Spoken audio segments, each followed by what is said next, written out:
સારી એવી ચર્ચા રહી અને સાહેબને વાત કરી છે અને સાહેબે બાંહેધરી પણ આપી છે કે મકાન કોઈના ખાલી નહીં કરાવીએ, પણ વિકાસ જે રોડ બને છે ત્યાં કને વિકાસ કરવાનું છે અને અડચણરૂપ આવશે એ થોડીક જગ્યા 40 ફૂટથી 80 ફૂટ જે જગ્યા છે એ તોડવામાં આવશે. તો એમાં પણ આ તમામ લોકોએ કોઓપરેટ કર્યું છે અને આ ગરીબ માણસોએ એટલે સુધી કીધું છે કે તમે પોલીસને ન બોલાવજો, અમે પોતે ખાલી કરી લઈશું. હવે આવી જનતા જો ગાંધીધામની હોય અને આવી નગરપાલિકાને જો આટલી સારી જનતા મળતી હોય તો ખરેખર નગરપાલિકાને વિચારવા જેવું છે ને આપણે ગાંધીધામના ધારાસભ્યોને પણ વિચારવા જેવું છે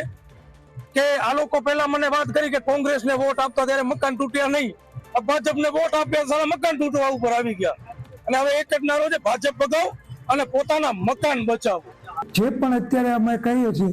કે સ્લમ વિસ્તાર જે રસ્તા પૈકી કે વિકાસના કામોમાં જે નડતરરૂપ છે કે જ્યાં આપણે એ લોકોને દૂર કરવા જરૂરી છે તે તમામ વિસ્તારોને આપણે આવરી લઈએ છીએ. અને જ્યાં જ્યાં ઓલું થાય કે જ્યાં ટૂંક સમયમાં તમે જોશો કે જ્યાં વિકાસનું કોઈ ને કોઈ કામ જોવા મળશે તમને.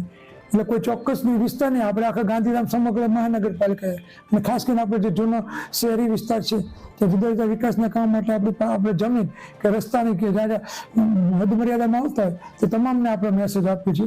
કે આજે નહીં તો કાલે ત્યાં આપણે કોઈને કોઈ નવું શહેરનું વિકાસનું કામ થવાનું છે અને લોકો સ્વચ્છ રીતે પણ દબાણો હટાવી રહ્યા છે, ખાલી કરી રહ્યા છે.